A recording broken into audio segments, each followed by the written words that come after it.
évangéliser quelqu'un. Pour qu'à travers les réalités, c'est-à-dire la puissance de Dieu dans ta vie, qu'une personne contemple de loin et que dise que ton Dieu est le véritable Dieu. Amen. Alléluia. Amen. Même un miracle dans ta vie ne dit pas que tu es élu pour le royaume des cieux. Amen. Dieu peut opérer ton miracle pour sa propre gloire. Amen. Mais veillons sur nous-mêmes. Veillons sur nous.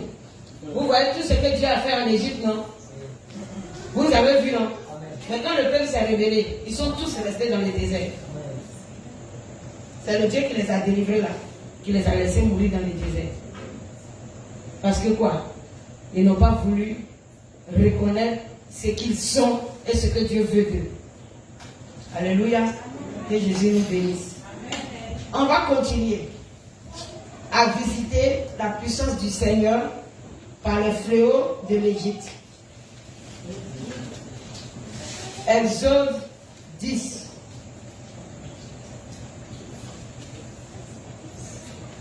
Le merveilleux amour de Dieu.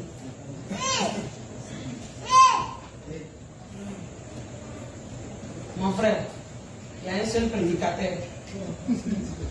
Va évangéliser ta mère là.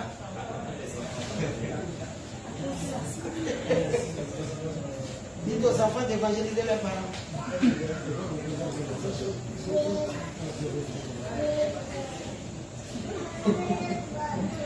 Gloire à Jésus. À partir du verset 5, oui, lecteur. On va se tenir debout, n'est-ce pas? Exode chapitre 10, à partir du verset 5. Va au verset 4 pour qu'on puisse mieux faire le truc, c'est dit. À partir du verset 4. Oui. Si tu refuses de laisser aller mon peuple, Oui. voici, je ferai venir des mers des sauterelles dans toute l'étendue de ton pays. Oui. Elles couvriront la surface de la terre et l'on ne pourra plus voir la terre. Elle dévorera le reste de ce qui est échappé, ce que vous avez laissé, ce que vous a laissé la grêle. Elles dévoreront tous les sables qui croissent dans vos champs. Elles rempliront des maisons de tous tes serviteurs et les maisons de tous les Égyptiens. Tes pères et les pères de tes pères n'ont rien vu de pareil depuis qu'ils existent sur la terre jusqu'à ce jour. Wow. Moïse se retira et sortit de chez Pharaon. Amen. Amen. On pouvait continuer. On peut s'asseoir d'abord. Et on va continuer. On a vu que Dieu avait fait venir la grêle. La grêle, c'était quoi? C'était les blocs de glace qui tombaient du ciel. C'est-à-dire que la glace pleuvait. Dieu faisait pleuvoir de la glace. Et puis il avait prévenu les Égyptiens, il avait prévenu Pharaon et ses responsables pour leur dire ça allait tout détruire dans le pays. Et que si quelqu'un même laissait ses animaux dehors, ils allaient faire quoi? Ils allaient tous mourir. N'est-ce pas? Voilà. Et comme le cœur de Pharaon a encore été endurci, alors le Seigneur a manifesté sa grandeur. Quand Jésus a manifesté cette grandeur-là, en tout cas, tous ceux qui sont restés incrédules, qui n'ont pas compris, ont vu les choses se détruire. Leur bétail mourir. Leur champ être anéanti. Oui, toutes ces choses se sont passées, telles que l'Éternel l'a dit. Mais, là où le peuple d'Israël était à Goshen, le Seigneur n'a pas permis que la graine tombe en ce lieu. Les Israélites ont toujours été épargnés. Amen. Amen. Vous voyez, ça nous montre l'amour de Dieu pour ses enfants. Amen. Gloire à Jésus. Amen. Tu peux te retrouver à quelque part où on peut parler de guerre, on peut parler de famine. Mais Jésus-Christ en toi permettra que toi, tu échappes à ces choses pour la gloire de Jésus. Amen. Alléluia. Amen. On peut parler de sorciers dans ta famille. Ils peuvent être en train de manger tout le monde. Mais toi seul, ils ne pourront te toucher. Selon nos parents, ils disent que ta viande est amère. Ce n'est pas question de viande amère. C'est question de grâce de l'Éternel qui n'a pas voulu qu'on te touche. Amen. Sinon, il n'y a pas d'Ivakim dans quelqu'un. Alléluia. C'est la grâce de Jésus.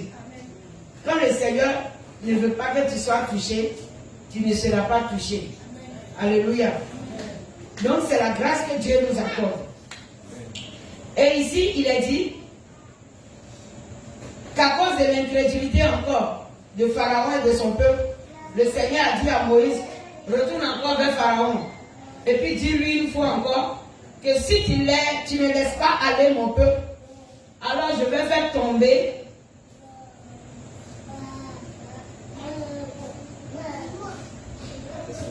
au verset 5, non?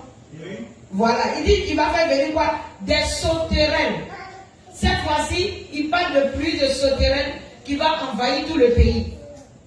Et ce que la graine n'avait pas détruit, il faut dire que quand on parle des fléaux, ce n'est pas que un s'est passé aujourd'hui et puis demain en même temps, Moïse s'en va et puis un autre vient. Est-ce que c'est comme ça que ça s'est passé? Qui peut m'expliquer comment ça s'est passé? Ça s'est passé comment? Les pasteurs. Ça s'est passé sur combien d'années? Sur 10 années. Vous voyez un peu. Ce n'est pas 10 jours. Donc, l'incrédulité de Pharaon, là, ce n'était pas petit, non? Ça a dit 7 années. Les mouches sont venues. Jusqu'à après, ça s'est calmé. Et puis, il a dit, oh, c'est fini. C'est que s'il encourage son pays encore, il dit, la restauration reviendra. Laissez, ça va aller. Et puis encore, un autre temps encore. Une autre année. Le Seigneur a encore fait venir l'autre fléau.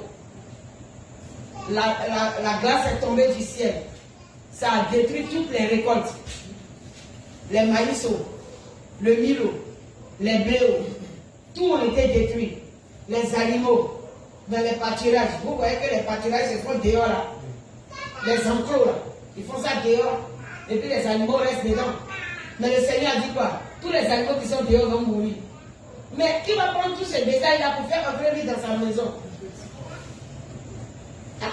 Un troupeau de bœufs que tu vas dormir avec eux où? Sur combien de jours? Sur combien de jours?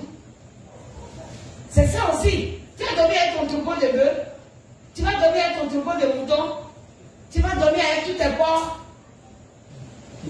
Aïe, imagine pas quand même, tu vas le mettre dans la maison, lui t'as dormi à lui. Donc tout ça était là. Les bergers, les éleveurs, bon, toutes ces choses étaient là. Et puis le Seigneur dit, il va faire pleuvoir. Et puis il a fait pleuvoir véritablement. La glace est tombée. Les animaux vont tenir combien de temps dans la fraîcheur? Ils sont morts de froid. Même les bergers au dehors, devant leur troupeau, sont morts. Il y a eu plein de dégâts. Réalise la chose devant de toi. C'est pas facile, hein? Non, ça c'est pas facile. C'est que funérailles n'était pas funérailles en Égypte. Elle dit chaque année là, ce qui s'est passé était grave. Amen. Et puis tout ça là, le Seigneur le faisait pour qui? Pour les Israélites. Oui, pour les Israélites. Regarde aujourd'hui, Dieu n'a pas changé.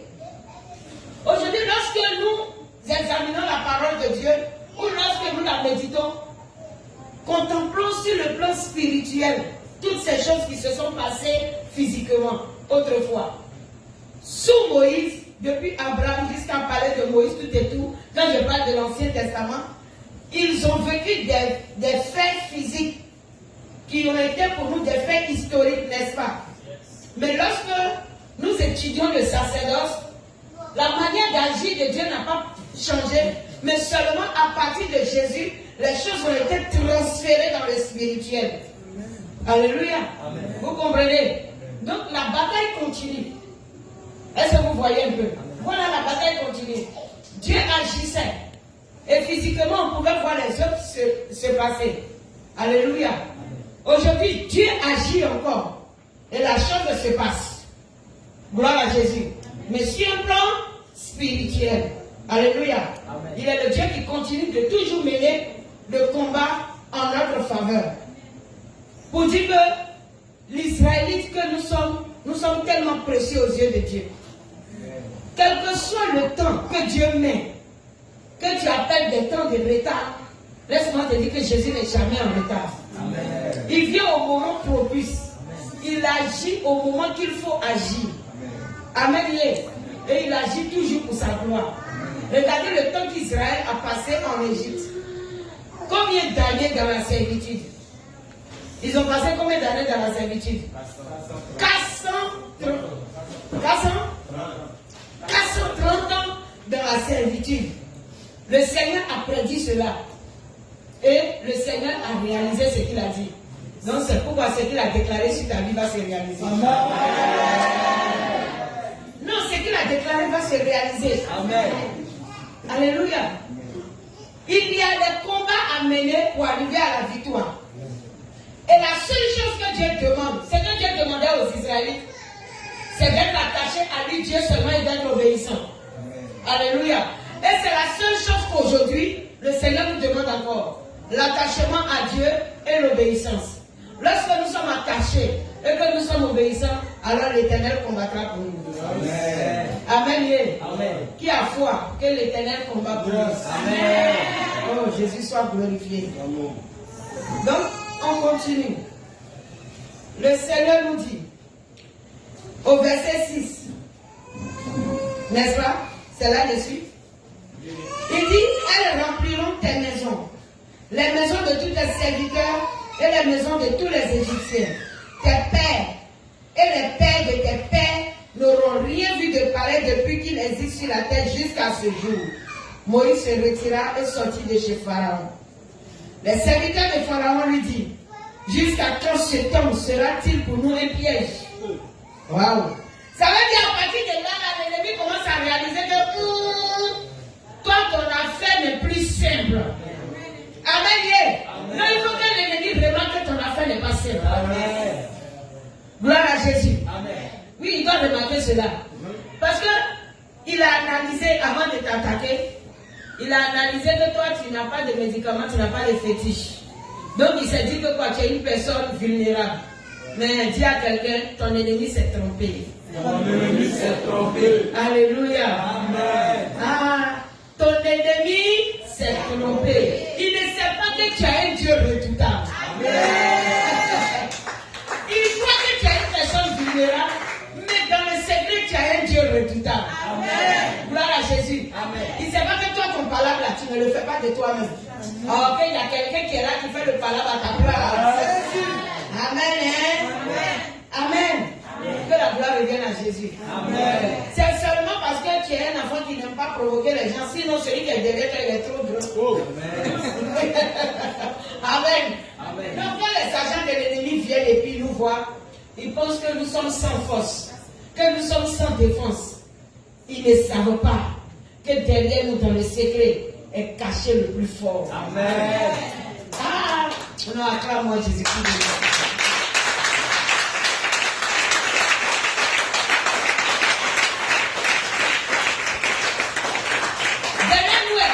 Le plus fort. Amen. Et c'est en lui nous nous confions. C'est à cause de lui nous gardons le silence. Et puis nous regardons les choses. Et nous disons que Jésus est Seigneur. Et puis ils pensent que non, c'est parce que nous sommes sans force, nous ne pouvons rien, que nous avons peur d'engager une bataille. Amen. Dis à quelqu'un, Satan s'est toujours trompé. Satan s'est toujours trompé. Alléluia. Amen. Et à ton égard, il se trompe encore. Amen. Amen. Amen. Parce que cette fin d'année, tu es dans la victoire. Amen.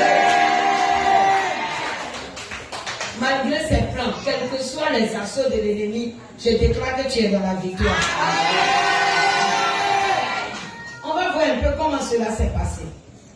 Il dit, les serviteurs de Pharaon lui disent, jusqu'à quand cet homme sera-t-il pour nous un piège? Laisse aller ces gens et qu'ils servent l'Éternel leur Dieu.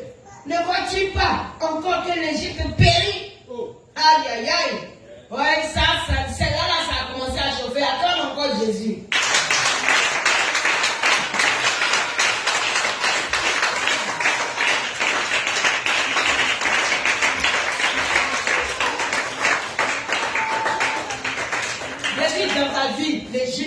périr.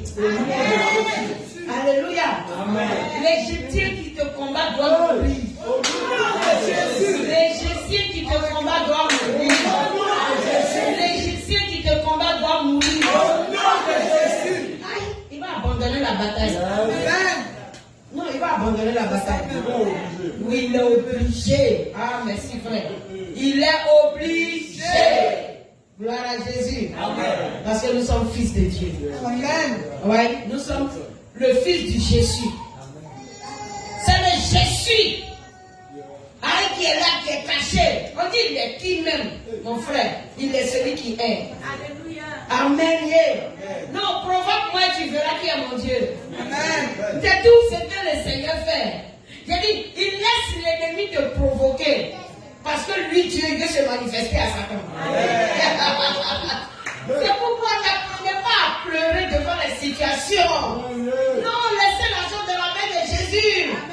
Ils n'ont qu'à s'élever. Ils n'ont qu'à commanditer. Oui, ils n'ont qu'à faire toutes leurs réunions. Ils n'ont qu'à prendre tous leurs armements. Ils n'ont qu'à se saisir de tous leurs armes de guerre. Ils n'ont qu'à prendre tous leurs soldats. J'ai dit, mon frère, dors tranquille et laisse l'ennemi. Il va venir constater qui tu es. Amen. Il va constater qui tu es. Amen. Et Pharaon a fini par voir. Mais qui sont ces Israélites qui sont dans son pays? Alléluia. Non, dans les débuts, Pharaon a vu Israël comme leur boy. Oui, qui n'allait jamais avancer. Ils ont vu les Israélites comme les personnes qui devaient rester esclaves à vie.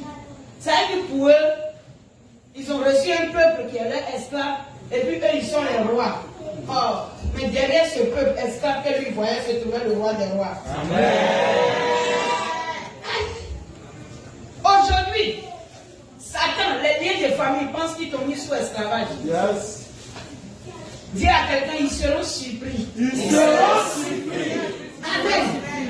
Oui, ils pensent qu'ils t'ont mis sous esclavage de maladie, esclavage de célibat, esclavage de non-avancement, esclavage de stérilité, etc., etc.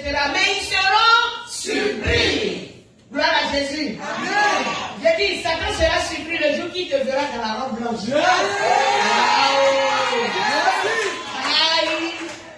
J'ai dit, Satan sera surpris. Amen. Oui, les générations seront surprises, les nations seront surprises. J'ai dit, ton village sera étonné. Les liens de famille seront étonnés. Ils vont dire, mais qu'est-ce qui s'est passé? On va leur déclarer que derrière cette personne se trouvait le Dieu de miracle. Amen. Non, que Jésus soit glorifié. Amen. Le Dieu de miracle. Il est le Dieu qui est avec nous. J'encourage quelqu'un, je dis quelle que soit ta situation. Les gens n'ont qu'à dire c'est fini. L'hôpital n'a qu'à dire c'est fini. Le pays n'a qu'à dire c'est fini. Le village n'a qu'à dire c'est fini. À chaque fois qu'il te dit c'est fini, dis-le que Jésus n'a pas dit le dernier mot. Amen. C'est quand Jésus lui dit c'est fini qu'on peut pleurer. Amen. Amen. Mais ce qui est intéressant, c'est que lorsque le Seigneur est en train de te dire c'est fini, ça veut dire qu'il vient de terminer ton combat.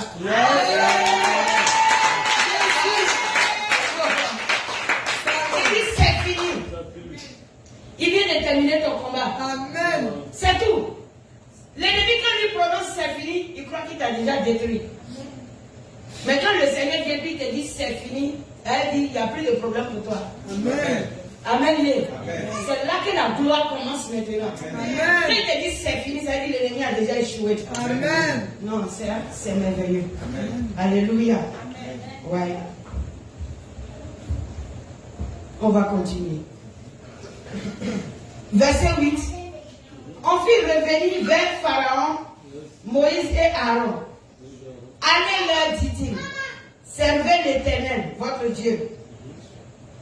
Qui sont ceux qui iront? Il a foutu, on dit on va servir l'Éternel. Lui, tout son peuple adore leur mauvais Dieu là. Maintenant il s'agit d'Israël, lui dit qui sont ceux qui iront. Amen. C'est comme ça l'ennemi agit aujourd'hui. On dit on doit accepter Jésus. Et puis il y a des personnes qui vont venir pour te donner des conseils bizarres. Ah, donc toi ton Jésus là, c'est totalement, tu vas l'accepter quoi. Même ton gars même qui vous voyait à tes besoins un peu là, tu l'as laissé. Tu crois que c'est facile qu'on trouve quelqu'un aujourd'hui qui a Pajero? Mon frère, on fait quoi avec Pajero? On fait quoi avec Pajero? Ah, on fait quoi avec ça? On fait rien avec ça. Pajero c'est la poussière. Parce que tout le fer qui a fait le Pajero est tiré du sol.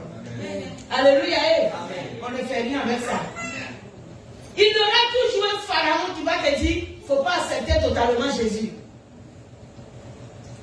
Il faut lui dire, j'accepterai Jésus comme âme et esprit. Amen. Alléluia. Amen. Regardons bien ce que Pharaon a dit. Il dit, on fit revenir vers Pharaon, Moïse et Aaron. Allez, leur dit-il, servez l'Éternel votre Dieu. Qui sont ceux qui iront? Il croit qu'il est en piège. Moïse répondit, nous irons avec nos enfants et nos vieillards, avec nos fils et nos filles, avec nos brebis et nos bœufs, car c'est pour nous une fête en l'honneur de l'Éternel. Alléluia. Amen. Tout ce qui est en toi doit servir Dieu. Amen. Oui, tout ce qui est en toi, amen, tout ce que l'Éternel te donne doit rester au service de Jésus-Christ de Nazareth. Tu ne dois rien laisser. Amen. Alléluia. Amen. Tu ne dois rien laisser. Tout doit servir le Seigneur. Et même ton argent doit servir Dieu. Il dit, nous irons avec tous nos vieillards. Nous allons partir avec nos fils et nos filles. Nous allons partir avec nos brebis. Tout ce qui nous appartient ira adorer l'Éternel parce que pour nous c'est une fête en l'honneur de l'Éternel. Amen. Lorsque tu laisses tout pour dire que tu vas marcher selon le Seigneur, tu penses que c'est la tristesse, c'est la galère. Non, c'est la vie, c'est la joie, c'est une fête en l'honneur de l'Éternel. Alléluia. Avoir faim. Nous avons faim physiquement. Et puis on a Jésus. On n'a pas l'argent. Mais celui qui est à côté, qui nous propose l'argent, est en train de aussi nous proposer quelque chose qui ne plaît pas à notre Dieu. Mon frère, il faut garder la faim. C'est tout ce que le Seigneur te dit. Il ne faut pas manger. La Bible dit quelqu'un t'apporte de la nourriture. Et puis expressément, quand il sait que tu es chrétien, il sait que tu as faim. On dit c'est funérailles dans la cour voisine. On se connaît. Je vais au funérailles. Les gars cherchent déjà à te tendre le piège. Et puis ils te disent que il y a nourriture. Ce qu'on a tué pour les ancêtres, et puis on a préparé avec telle chose là. Ça est là aussi, on va te servir un peu. Provocation. Il y a une provocation. Ça là, c'est exprès. Nourriture, ça là, il ne faut pas manger. Amen. Alléluia. Amen. Nourriture, ça là, il ne faut pas manger. Tu laisses ça au nom de Jésus. Si quelqu'un prend pour lui, et puis il vient, et puis il te dit, mais, même s'ils ont tué ça, c'est pour sacrifice. Toi, tu dis que tu es chrétien, hein? Faut prier, on va manger, c'est encore exprès. Amen. Oui, c'est encore exprès. Pourquoi? Il est en train de te tester.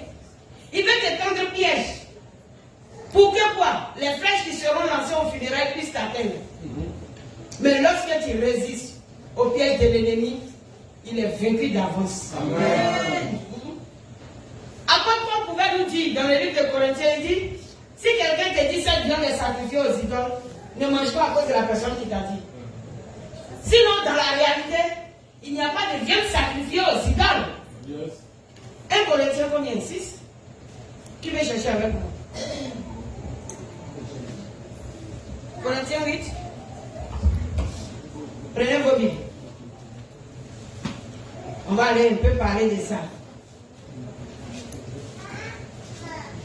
C'est dans Corinthiens. 1 Corinthiens 8. 8. C'est David.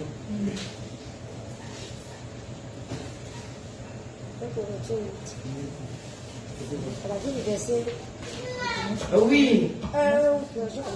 C'est ça. Il dit pour ce qui concerne les viandes sacrifiées aux idoles, nous savons que nous avons tous la connaissance. La connaissance entre, mais la charité est divine. Si quelqu'un croit savoir quelque chose, il n'a pas encore connu comme il faut le connaître. Mais si quelqu'un aime Dieu, celui-là est connu de Dieu. Je vais arriver là où je veux. Il dit pour ce qui est donc de manger des viandes sacrifiées aux idoles, nous savons qu'il n'y a point d'idole dans le monde. Nous sommes au verset 4. Oui, je vais pas à part. Nous savons qu'il n'y a point d'idole dans le monde et qu'il n'y a qu'un seul Dieu. Pourquoi il dit il n'y a point d'idole dans le monde? C'est un enseignement qui envoie un autre. Il veut dire que quoi? Oui, quand il dit nous savons qu'il n'y a point d'idole dans le monde, est-ce qu'il n'y a pas d'idoles? Si. Amen. Mais pourquoi il dit, Alexis, pourquoi il dit que nous savons qu'il n'y a point d'idoles dans le monde?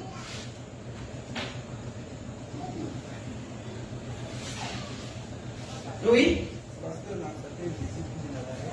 Non. Oui. Parce qu'on doit reconnaître le seul vrai Dieu. On doit reconnaître le seul vrai Dieu, oui. Et toi? Comment ça peut le sacrifice de Jésus à la croix? Non, c'est pas ça. L'apôtre Paul voulait dire quoi en réalité? Lis le passage, tu vas voir. Oui. Pour nous qui avons, parce que là, l'apôtre Paul a parlé aux enfants de Dieu, pour nous qui avons accepté le Christ, nous savons qu'il y a un seul Dieu. Nous qui sommes en Jésus, ça veut dire le monde est dans l'ignorance. Et ils pensent qu'ils ont plusieurs adorations, donc il y a beaucoup de dieux. Donc tel pays dit que le Dieu de mon village, l'autre dit non, le Dieu de notre village, l'autre ici, non, le Dieu de notre village. Ils ne savent pas que eux tous là, c'est Satan qui est en bas de tous les idoles. Alléluia. Mais nous autres, nous savons qu'il y a un seul Dieu. Un seul digne d'être adoré. Amen. Jésus-Christ de Nazareth est notre idole. Alléluia. Sinon, quand on veut parler d'idole, nous, ça ne nous regarde pas. Nous, on ne voit pas ces choses-là comme idoles. Nous, on voit comme des personnes qui sont dans l'ignorance. Ils sont en train de faire des choses pour dire qu'ils sont en train d'adorer Dieu. Mais en réalité, il n'y a pas de Dieu en bas de ce qu'ils sont en train de faire. Amen. Vous voyez un peu comme ce qu'il est en train de dire. Il n'y a pas de Dieu. Donc c'est dans l'ignorance qu'il a tué son mouton et puis il croit qu'il a donné ça à un esprit. Sinon, la seule personne qui mérite adoration est Jésus-Christ de Nazareth. Comme j'ai cette connaissance, je peux me moquer de lui-même et puis manger sa nourriture. Mais il y a là où l'ennemi est très subtil. Amen. Alléluia. Puisqu'ils se sont conçus des dieux, alors toi, détache-toi de leur adoration. Amen. Parce que dès que tu vas manger, ce que toi tu consens en toi n'est pas ce que lui consent en lui. Il va te dire que tu dis que tu es chrétien, mais voilà, tu as mangé la nourriture de lui, son Dieu. Donc du coup, il serait difficile que tu l'évangélises. Il ne va pas croire à ta chrétienté. Il ne va pas croire. Parce que lui, il va dire quoi? C'est cette adoration-là qui les sauve. Qu'est-ce que tu dois faire pour lui prouver que ce n'est pas une véritable adoration? C'est de te séparer alors de ton acte d'adoration. Alléluia. Sinon, ce n'est même pas que il y a un autre Dieu. Le seul Dieu est Jésus-Christ de Nazareth. Alléluia. Il dit au verset 5. Amen. Quelqu'un me suit? Il dit car s'il est des êtres qui sont appelés Dieu, soit dans le ciel, soit sur la terre, comme il existe réellement plusieurs dieux, plusieurs seigneurs. Vous comprenez, non? Néanmoins, pour nous, il n'y a qu'un seul Dieu. Le Père de qui viennent toutes choses et pour qui nous sommes. Et un seul Seigneur, Jésus-Christ, par qui sont toutes choses et par qui nous sommes également. Mais cette connaissance n'est pas chez tous. Quelques-uns, d'après la manière dont ils envisagent encore l'idole, mangent de ces viandes comme étant sacrifiées aux idoles. Et leur conscience qui est ferme en est souillée. Est-ce que vous comprenez? Faites attention, hein, c'est ce que je suis en train de vous dire là. Ça veut dire que la personne voit la chose Il dit, ça là, c'est sacrifice de leur Dieu, ils ont fait. Hein. Et puis comme ils voyaient ça, comme un sacrifice que les gens vont faire à leur Dieu, même si tu as prié dessus et puis tu manges, leur conscience, qui n'a pas trop de connaissance, est en train je sais pas, est en train de les condamner. Donc du coup, quand il va sentir une douleur dans son genou, bien dans son cou, c'est fini. Il va dire, viande que j'ai mangé là, a commencé à provoquer douleur. Tu vois un peu? Voilà. Donc il ne pourra plus mener le combat dans l'esprit comme il se doit. La partie là va faire qu'il va faire face au combat spirituel qui sera là au-devant de lui. Il va dire c'est viande. Est-ce que tu vois?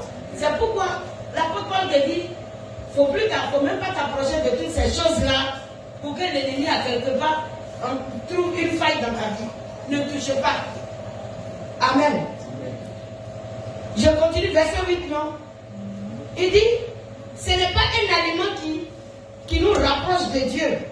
Si nous en mangeons, nous n'avons rien de plus. Si nous n'en mangeons pas, nous n'avons rien de moins. Ça fait rien. Si nous en mangeons, nous n'avons rien de plus. Si nous ne mangeons pas, nous n'avons rien de moins aussi. Donc prenez garde, toutefois, que votre liberté ne devienne une pierre d'achoppement pour les faibles. C'est pourquoi faire attention. On sait que tu as la connaissance. Mais à cause de certaines personnes qui peuvent te regarder, toi tu es un pasteur, et puis tu es arrivé au village, toi tu sais que ce n'est pas idole. Tu t'en fous, tu as prié, et puis tu as mangé. Mais il y a des personnes qui te regardent. Vous voyez un peu long. Donc du coup, à cause des faibles, le Seigneur te demande de t'abstenir de certaines choses, de ne pas les toucher. Tu vois un peu long. Parce que tu es un canal qui doit prêcher la parole. Et l'ennemi ne joue pas. À cause de toi, de la liberté que tu penses avoir, l'ennemi va profiter de cette liberté-là pour détruire quelqu'un tout de suite à côté de toi. Donc il faut faire attention à ta vie. Amen. Séparez-vous de ces choses. Ce n'est pas important. Il dit car si quelqu'un te voit, toi qui as la connaissance, assis à la table dans un temple d'idole, sa conscience à lui qui est faible ne le portera-t-elle pas à manger des viandes sacrifiées aux idoles? Quelqu'un a compris là. Si quelqu'un te voit, il dit, si quelqu'un te voit, toi qui as la connaissance, assis dans un temple d'idole, parce que tu te dis que quoi? Ils sont dans l'ignorance. Ça ne te dit rien. Dès qu'à soi là, tu sais que le fait que tu es assis, c'est le féticheur à lui-même, ses esprits sont dérangés. Amen. Mais il y a certaines personnes qui n'ont pas encore atteint cette connaissance-là qui te regardent. Tu vois un peu?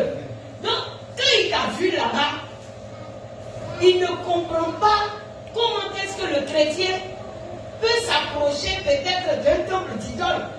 Mais du coup, il te regarde et puis il dit, le pasteur a été là-bas. Ça là, a fait des brises, ça c'est un faux truc. Moi, je m'en vais même et puis ça va, il mange viande du féticheur. Tu vois, il commence à manger la viande du féticheur. Maintenant, l'ennemi l'attaque. Et puis il sera détruit. À cause de quoi? À cause de toi. Donc, pour ne pas que les faibles soient détruits, vous qui vous dites les forts, pardonnez, laissez les choses là tranquilles. Laissez à Satan ce qui lui appartient. Tu n'es pas obligé d'aller dire, tu ne vaux rien, je vais manger ta nourriture. Le Seigneur dit, laisse-le. Si tu manges la salade, ça ne t'augmente rien. Si tu ne manges pas la salade, tu n'enlèves rien. Il ne faut pas toucher. Alléluia. Je ne vous envoie pas.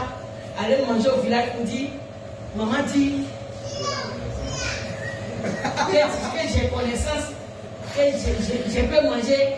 Tu as connaissance. Faut être sûr que tu as connaissance.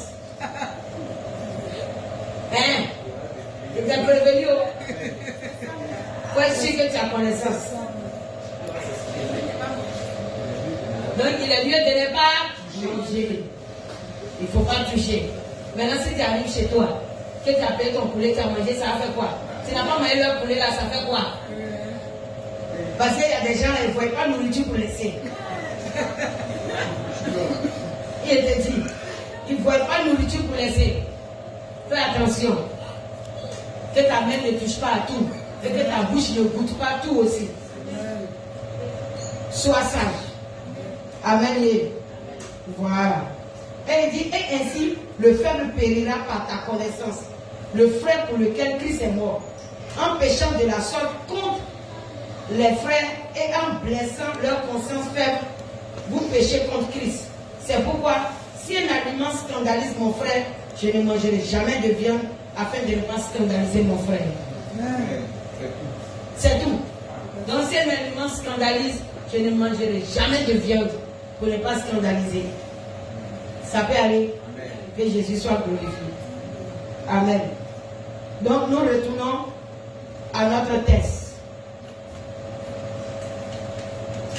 Nous étions au verset 9.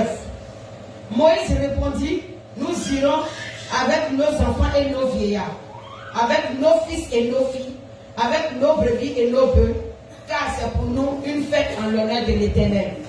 C'est pourquoi si tu acceptes Jésus-Christ de Nazareth, accepte-le dans tous les départements de ta vie. Alléluia. Il ne faut pas donner une partie de ta vie à tes parents, une autre partie à ton mari, une autre partie à tes voisines. Et puis maintenant tu prends parfois pour venir louer à l'église. En ce temps, les gens ont déjà partagé toutes les parties. Amen. Oui. Ne partage pas toutes tes parties au dehors. Et puis tu vas venir avec ton parfum à l'église. Jésus n'a rien dedans. Non. Il faut que tu adores le Seigneur avec tout ce que tu as, tout ce qui est en toi. Dis comme Josué, moi et ma maison, nous servirons l'Éternel. Alléluia. C'est ce que Josué a dit. Il dit, si vous autres là, vous voulez aller servir le Dieu de vos pères, mais moi et ma maison, nous servirons l'Éternel. Pour dire que quoi? Tu dois inculquer la crainte de Dieu à tes enfants. Toi qui as fait enfant dans le monde, tu es venu dans le Seigneur. Enfant en train de grandir sous tes yeux. Mais l'enfant est dans la maison, chaque jour, les papas défilent. L'enfant a seul a beaucoup de papas comme ça. Et cette année, il est son papa. Il est parti. L'année prochaine, une autre est devenu son papa. Lui, il est en train de grandir devant beaucoup de papas là. Demain, il va faire comment? Ah, vous donnez trop de papas à vos enfants.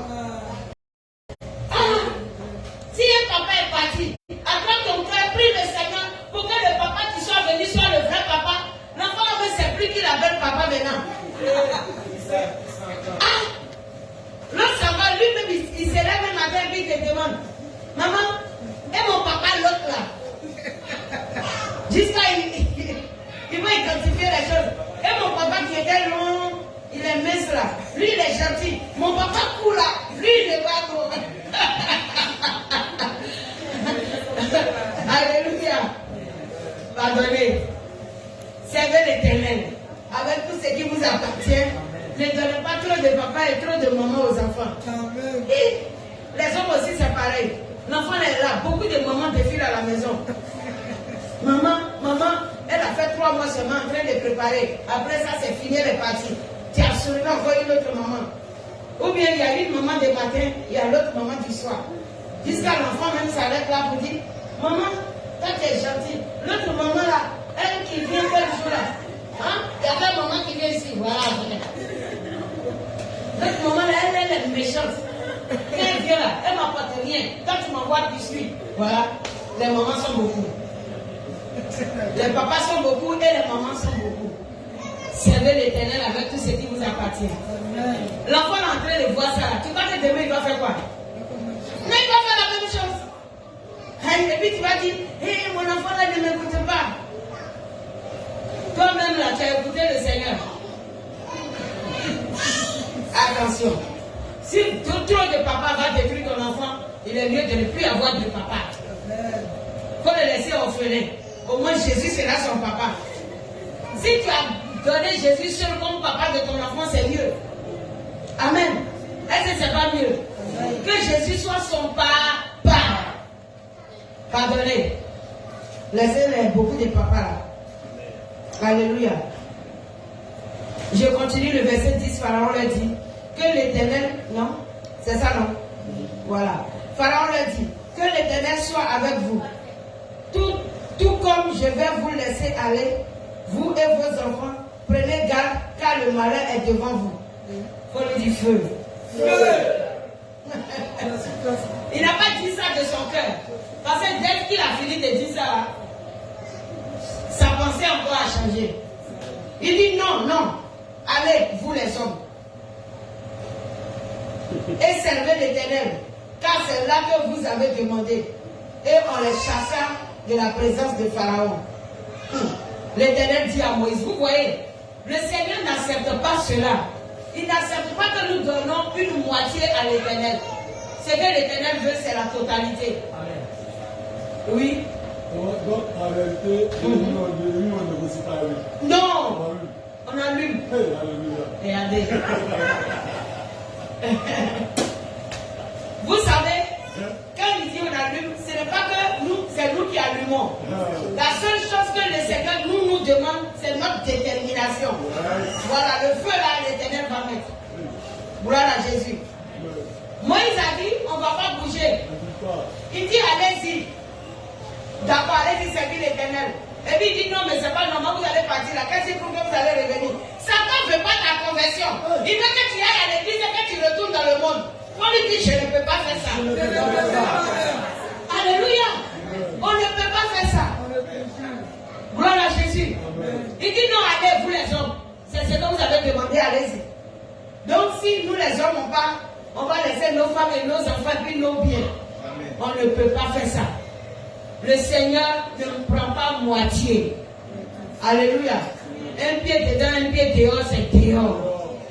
Si tu veux, entre à l'intérieur tout entier. Et c'est là que tu auras accompli la volonté du Seigneur. Mais tu vas donner moitié à Jésus, il ne prend pas. Amen. C'est comme, on contait une histoire comme ça pour dire, il y a un homme qui avait construit des maisons. Il a fait 10 appartements. Donc, comme il a fait 10 appartements, il a donné un au Seigneur. C'est la dîme là. Il a donné un appartement à Dieu. Et puis lui, il a gardé pour lui 9 appartements. Non, je compte mal l'histoire. Il a donné 9 au Seigneur. Et puis il a gardé pour lui un seul appartement. Un appartement qu'il a gardé pour lui là, c'est dedans, il dort. Il dit les autres là, c'est pour le Seigneur. Donc Jean, s'il a mis en location, tout l'argent là, c'est pour le Seigneur. Amen. Et puis il a gardé une seule maison, c'est là-bas que lui dort. C'est ça qui lui appartient. Est-ce que vous voyez? Maintenant,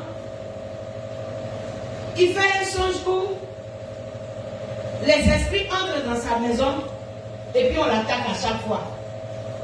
Et lui, il s'est levé, il s'est mis dans un moment de jeûne. Il dit, mais je ne comprends pas. Ah Seigneur, je t'ai dit de venir protéger ma maison. Il a construit 10 appartements, je t'ai donné 9. Et puis les esprits viennent encore pour m'attaquer. Et puis dans le songe, le Seigneur est venu lui dire, où qui est pour toi? C'est là-bas que les esprits rentrent. Sinon les esprits ne peuvent pas rentrer chez moi.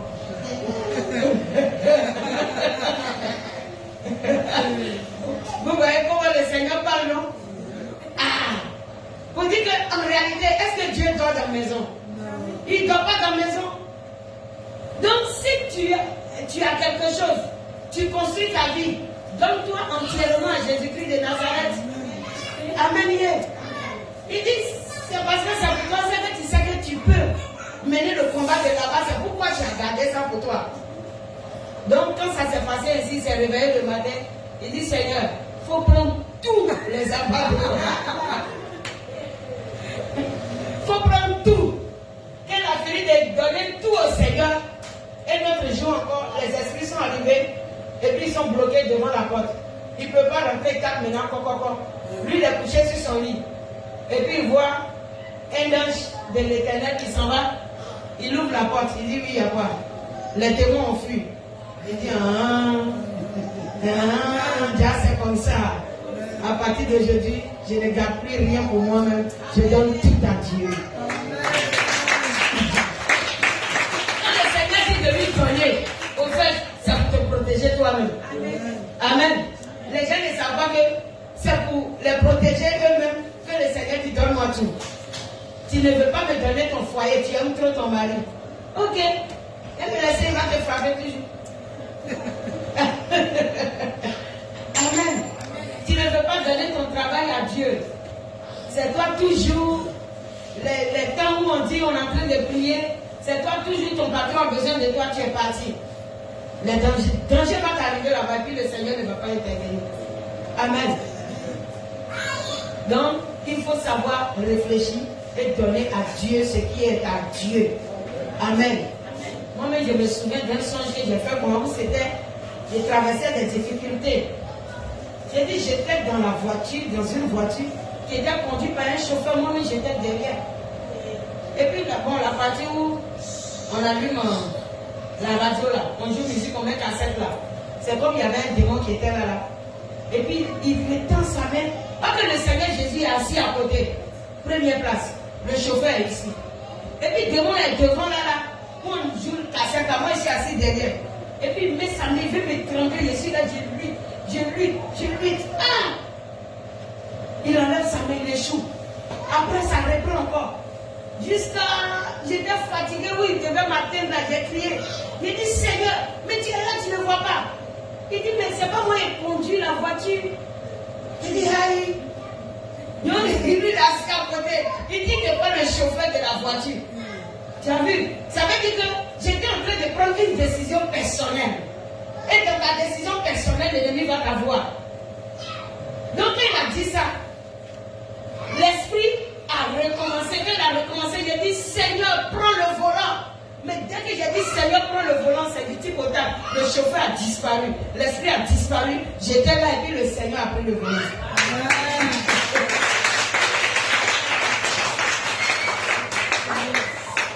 Amen. J'ai dit, Seigneur, prends le volant. Automatiquement, ça veut dire l'Éternel est le Dieu qui veut nous conduire. Oui, c'est tout. C'est un symbole que Dieu a utilisé. Pour dire, si tu veux que je te défende dans tout lieu, laisse-moi être ton conducteur. Amen. J'ai dit une chose. Je t'ai déposé à une place, même si c'est difficile. Laisse-moi conduire. C'est moi l'Éternel qui t'ai envoyé. Mais si toi tu veux mettre tes raisonnements comme chauffeur, les esprits vont travailler. Ça veut dire, c'était ma décision, mes raisonnements qui étaient devenus le conducteur. Empêchez vos raisonnements d'être le conducteur de votre vie. Oui, c'est ce que le Seigneur voudrait me dire. Tes raisonnements sont devenus conducteurs de ta vie. Mais laisse moi-même l'Éternel te conduire. Oui, Sonia m'a enseigné. Elle dit, c'est pas tout ce que nous prenons comme décision que l'Éternel accepte. Il y a par moment, Dieu prend sa décision et puis il te dit, c'est ce que j'ai dit là, tu dois écouter. Amen. Alléluia. Ah, mais il y en a qui veulent agir dans le faux. Et puis ils disent que non, ils sont trop chrétiens, ce qu'ils veulent, c'est ça l'Éternel va faire. Tu vas voir qu'il n'y aura pas de prospérité sur le chemin. Amen. Laisse l'Éternel conduire la voiture. Il m'a dit carrément, mais c'est pas moi que je conduis. J'étais étonné. Je me suis seulement dit que le fait que l'Éternel était à côté, il allait déjà voir et puis me défendre. Mais il ne disait rien. Il ne disait rien. Et puis il regardait, puis le démon avait m'étranglé. Aïe. J'ai dit, mais Seigneur, tu es là et puis tu ne parles pas. C'est comme ça que je lui ai dit. Il dit, mais ce n'est pas moi qui ai le volant. C'est pas moi qui ai conduit la voiture. Donc quand ça a chauffé sur moi, j'ai crié, Seigneur, prends le volant. Il dit, ah ok. Il a dit, ça a été automatique. Dès que la voiture a garé, dès que le chauffeur a disparu, dès que le Seigneur était là. Aïe. Ouais. Acclamons Jésus-Christ de Nazareth.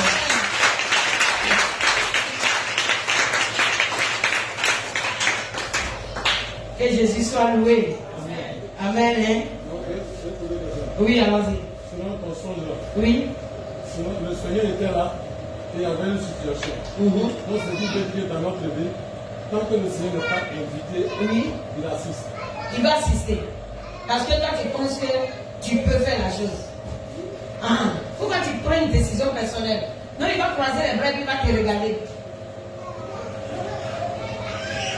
Tu vois, si tu penses que tu es fort, ok. Le Seigneur n'aura plus rien à faire.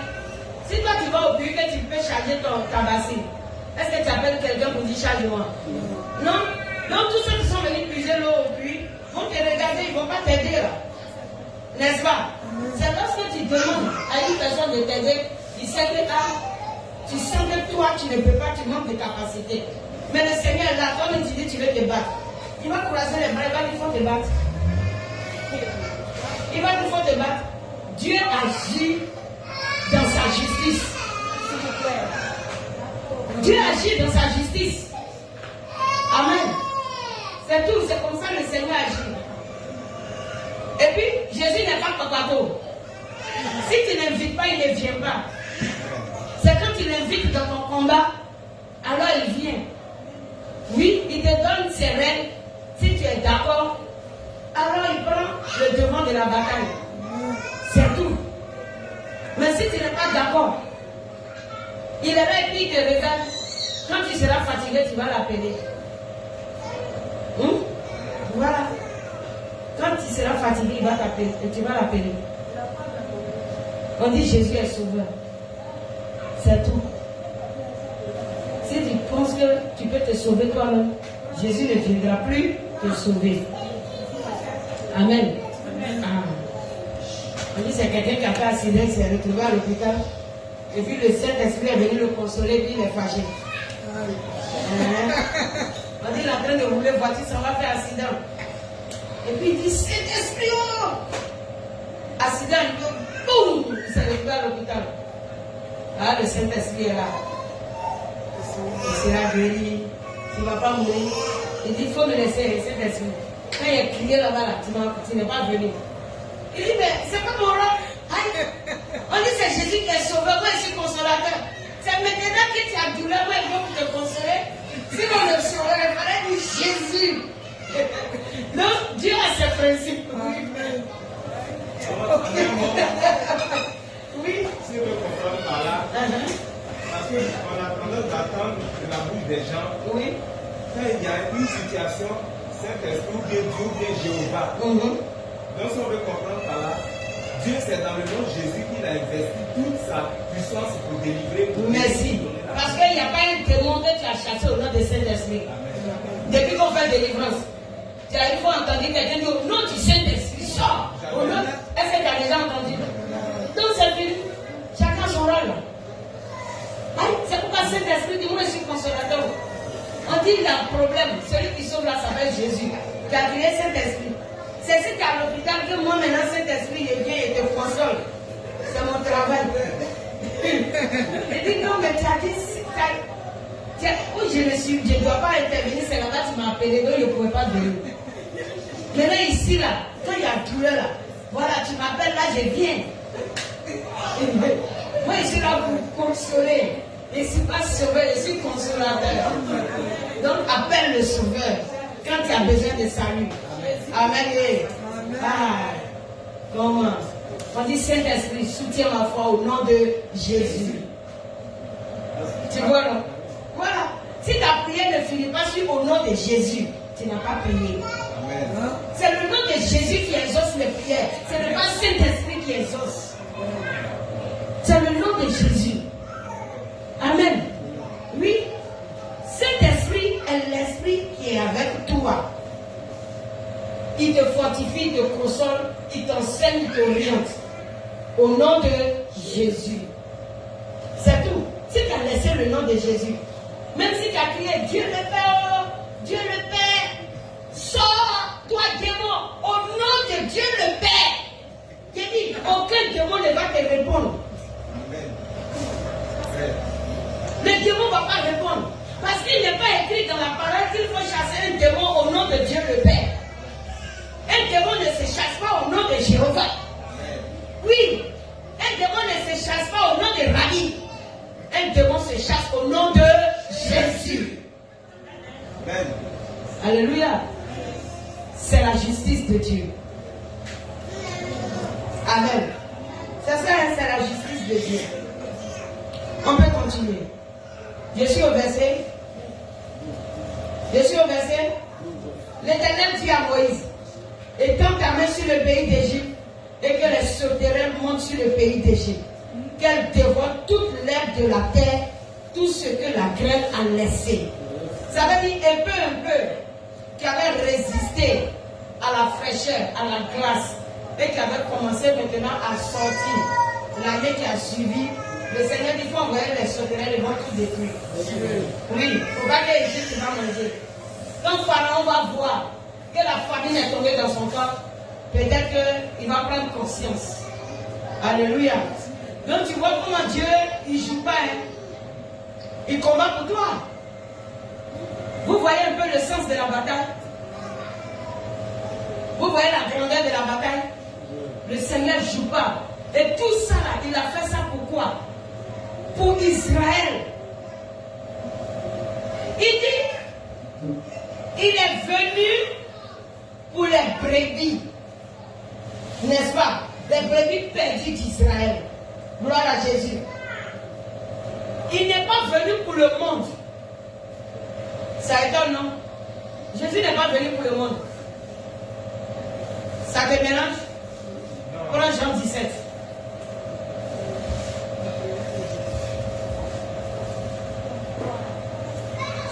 Jésus est venu pour nous.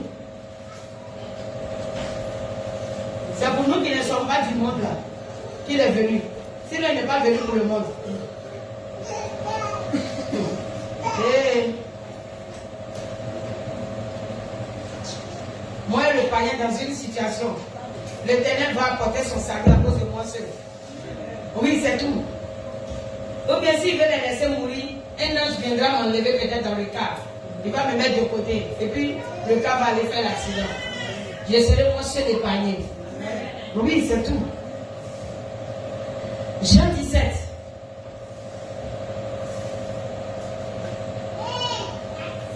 Il dit, commence à partir du verset 7.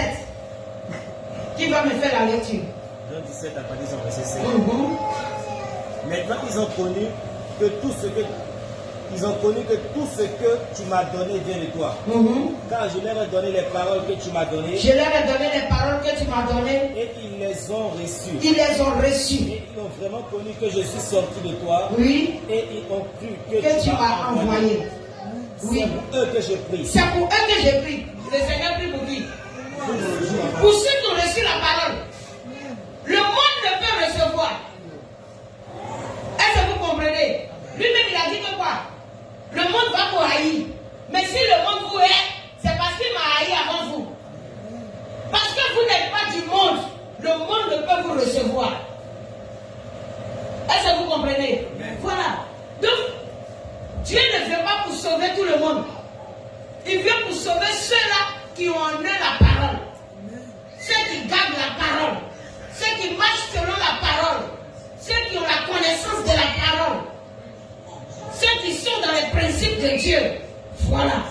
C'est pour eux que le Seigneur mène la bataille. Il ne mène pas la bataille pour le monde. Il dit quoi? C'est pour eux. Reprends le frère. Verset 9. C'est pour eux que je prie. Oui. Je ne prie pas pour le monde. Vous avez compris, non? Il dit ne prie pas pour qui?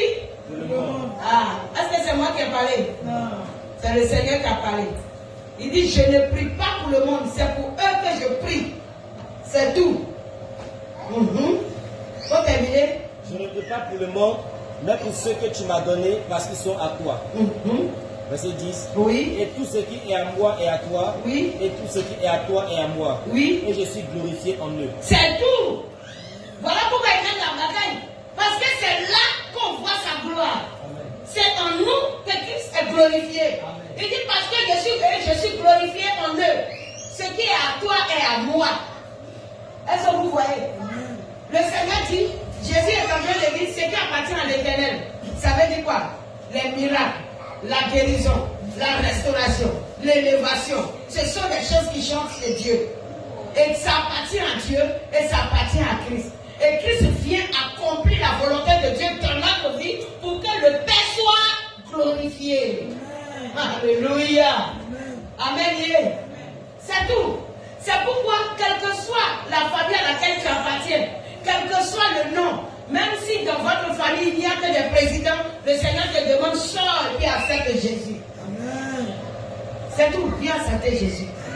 Alléluia. Que Jésus soit glorifié. Amen. On retourne encore à notre texte. Sinon, le Seigneur ne fait rien avec les autres personnes. C'est pourquoi le monde peut prier. Le Seigneur ne fait rien à la prière du monde. Mais qui sont ceux que le Seigneur peut exaucer? Le Seigneur exauce qui? Le Seigneur exauce qui? Ceux qui gardent la parole. Il exauce le juste. Celui qui garde la parole, c'est lui-là qui est justifié. Mais si tu ne gardes pas la parole, tu n'es pas justifié. Gloire à Jésus. Celui qui prie pour satisfaire lui-même ses propres besoins n'est pas justifié devant Dieu. Alléluia. Il ne faut pas qu'il ait rentré dans un autre domaine. Il risque d'aller ailleurs. Veillez sur l'heure. Merci Seigneur. Au verset.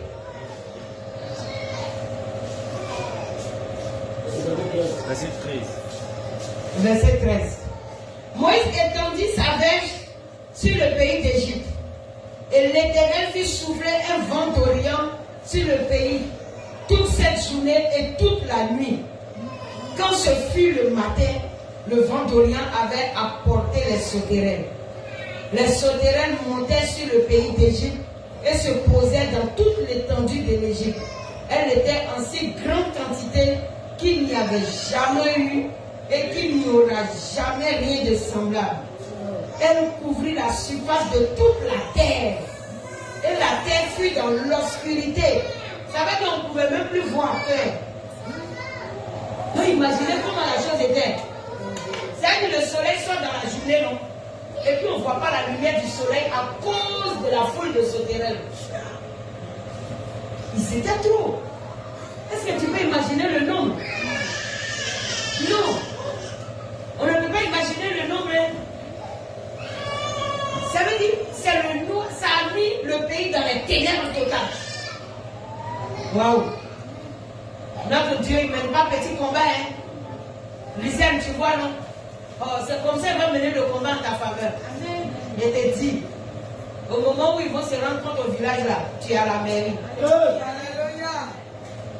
Aïe, je proclame cela au nom de Jésus. Au nom de Jésus. Vous allez voir ça ici. Amen. Aïe, Dieu incline le cœur du roi à sa volonté. Amen. Comment?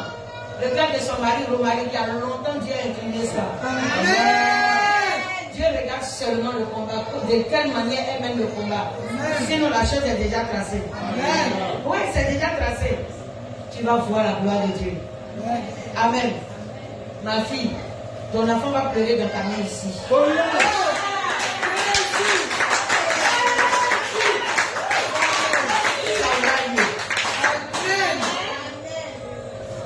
Ça aura lieu au nom de Jésus. Je dis, témoignez ça là, on va rendre ça. Amen.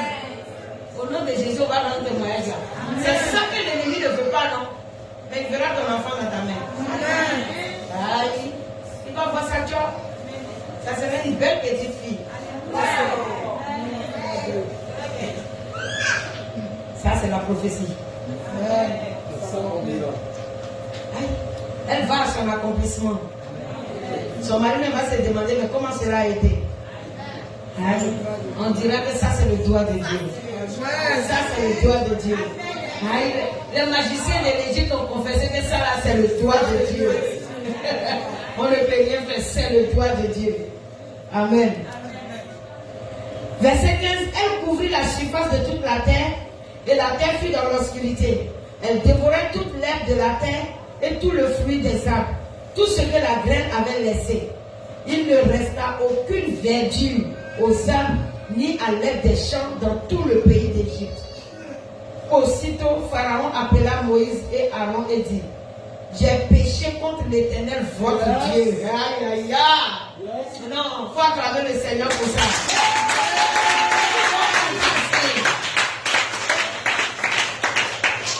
C'est dans ça, ceux qui sont rangés dans la table vont confesser maintenant là. C'est ça qui est là. Amen. Aïe, ça va arriver où la personne qui était en bas de tes difficultés, de ton malheur va venir confesser.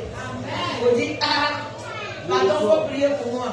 Parce que vraiment, c'est moi, j'ai fait telle histoire. Et puis tu es étonné. Comme tu es étonné de la personne. Tu regardes, aïe, C'est d'où? C'était toi. C'est-à-dire, tu as mené le combat loin. Il y a même la personne là, même là, c'était lui.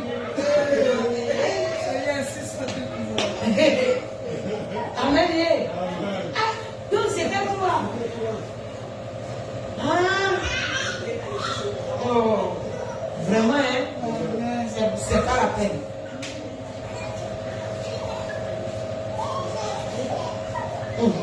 Il y a un témoignage semblable, mais je ne vais pas rendre. Pour la personne, maintenant, s'est gâtée entre eux. Ils ont commencé à confesser que telle et telle chose là. C'est nous, on avait planifié ça. Non.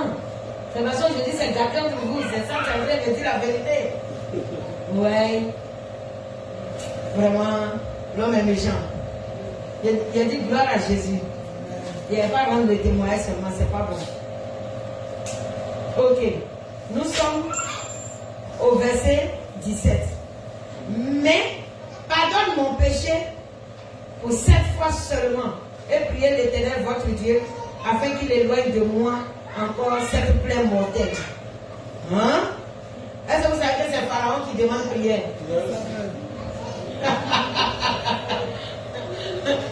C'est pas merveilleux ça? Pharaon demande prière. Gloire à Jésus. Amen. Quand Pharaon te demande prière, dis-lui seulement que Dieu te pardonne. Amen. Oui, et puis tu quittes devant lui. Sinon les pharaons ne sont pas bons. Au moment où il est venu même confesser encore devant de toi, il s'en va là. Il va encore chercher à voir s'il n'y a pas un autre moyen même pour t'avoir parce que son cœur n'a pas encore confessé. C'est parce qu'il voit qu'il est bloqué qu'il t'a parlé. Mais quand il se retourne là, il veut aller faire encore. Il y a des pharaons là, si ce n'est pas la mort, il ne laisse pas. Oui. Il y a des pharaons, si ce n'est pas la mort, il ne laisse pas. C'est pourquoi ne te précipite pas pour prier pour quelqu'un qui dit non, c'est moi. Et la fois passée, quand j'étais à la chair, il était attaqué. C'est parce qu'il n'a pas pu t'attaquer qu'il ment. C'est là, c'est le menteur. Quand il n'a pas pu t'attaquer là, il vient dire que c'est moi qui t'avais attaqué. Il ment, il cherche point pour t'attaquer. C'est les menteurs. Les pharaons, c'est des menteurs. Oui, je voulais t'attaquer et puis c'est pas moi seul. Quand tu vois telle personne là, non, qui s'assoit dans tel côté là, non, qui fait tel là, non, lui aussi, il t'attaque. C'est lui-même là qui est devant nous, qui nous envoie. Celui qui est en train de te parler là, c'est un menteur. Oui, c'est un menteur. C'est pourquoi laisse le Seigneur seul te donner les révélations. Amen. Laisse Jésus seul te donner révélation. C'est tout. Quelqu'un qui vient pour dire oui, on voulait t'attaquer, c'est rentré ici, il faut le laisser. Il a échoué, c'est pour cela qu'il est là. Ouais, il vient parler de son échec, mais il ne va pas dire ça directement. Donc, le verset, Moïse sortit de chez Pharaon et il pria l'Éternel. L'Éternel fit souffler un vent d'Occident très fort qui emporta les sauterelles et les précipita dans la mer Rouge. Il ne resta pas une seule sauterelle dans toute l'étendue de l'Égypte. L'Éternel endurcit le cœur de Pharaon et Pharaon ne laissa point aller les enfants d'Israël. Ah, on va s'arrêter là. Alléluia. Il a dit qu'après sauterelle, l'Éternel a fait quoi? Il a encore endurci le cœur de Pharaon. Pourquoi il endurcit à chaque fois? Parce qu'il n'a pas fini. Oui, il n'a pas encore fini. Il n'est pas encore rassasié. Ce qu'il veut prouver, il n'a pas fini de prouver. Ça veut dire tout ce que Pharaon a fait pendant 400 ans là, ce que ses pères ont fait et ses grands-pères ont fait là. Le Pharaon de ce temps-là, lui, il a bouffé ça.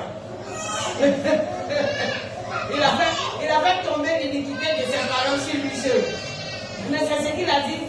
Il dit, je suis le Dieu qui punit l'iniquité des pères sur les enfants jusqu'à la 4e génération. Ou bien, dans les 400 ans que Israël a fait en Égypte là, le Seigneur n'a pas laissé en faire. Amen. Le Pharaon qui était là au temps de quand Moïse est venu libérer là, le Pharaon l'a tout encaissé. Les Égyptiens qui étaient vivants ce temps-là, ils ont tout encaissé. Donc ne te plains pas de ta situation. Dis à quelqu'un à côté de toi, ne te plains pas de ta situation. Dis-lui ça avec assurance. Faut lui dire, est-ce que tu sais que l'Éternel l'Éternel prépare un jour pour toi. Alléluia. Alléluia. Alléluia. Voilà. Donc si tu es la personne qui a trop murmuré devant Jésus, on va se tenir debout et demander pardon à Dieu. On bénit l'Éternel. On va d'abord lui dire merci pour la connaissance. Et nous allons demander pardon au Seigneur pour tous les temps de plainte que nous avons eu au devant de lui. Et Seigneur, donc, moi-même, ma situation là, ça n'a pas changé ou bien. Moi-même, je suis fatigué. Et ok, tu ne sais pas comment le combat se mène. L'ennemi même veut que tu dises, je suis fatigué. Ils ont poussé Moïse à dire, on est fatigué. C'est toujours la même chose. Le Seigneur envoie les fléaux, le Seigneur fait partie, Pharaon est toujours incrédule. Ah, c'est bon, on n'a qu'à rester dans l'Égypte comme ça même. Mais Moïse n'a pas baissé les bras. Alléluia. Il n'était pas fatigué d'aller et de revenir devant Pharaon. Donc l'Éternel insiste dans le combat, restant tranquille. Alléluia. Alléluia. Parce que si tu as le souci de te marier, d'enfanter, de faire ceci, de faire cela, Dieu de te délivrer. Ce n'est pas toi ton souci. C'était d'abord le souci de l'Éternel. C'est pourquoi Jésus est mort à la croix. Est-ce que c'est toi qui as enlevé Jésus au ciel pour venir à la croix? Tu sais bien que c'est pour cette situation que tu as que l'Éternel est venu s'offrir à la croix. Amen. C'est pour la situation que Dieu s'est offert. Alors, mais pourquoi est-ce que tu veux mettre au devant du Seigneur plein de bavardage? Hein? Non, enlève tes bavardages au devant de Dieu. Et laisse-le conduire la voiture comme il me l'a dit. Amen. Alléluia. Jésus est Seigneur. Jésus est Seigneur. Le plus souvent, les sorciers sont là et te lancent des flèches dans le secret. Et puis ils se disent qu'ils vont réussir parce que les flèches vont te détruire. Ils ne savent pas que Dieu est en train de préparer le feu de la colère. Oui, le Seigneur regarde comme il ne voit pas. Il sait que flèche là ne va pas te tuer. Le Seigneur le laisse silence. Et puis l'Éternel ne dit rien.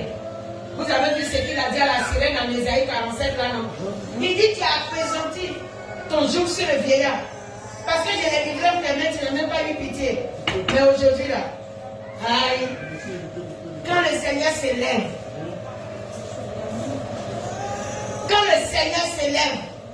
aucun ennemi ne peut faire quoi que ce soit. Alléluia. Élève la voix et bénis l'Éternel ton Dieu.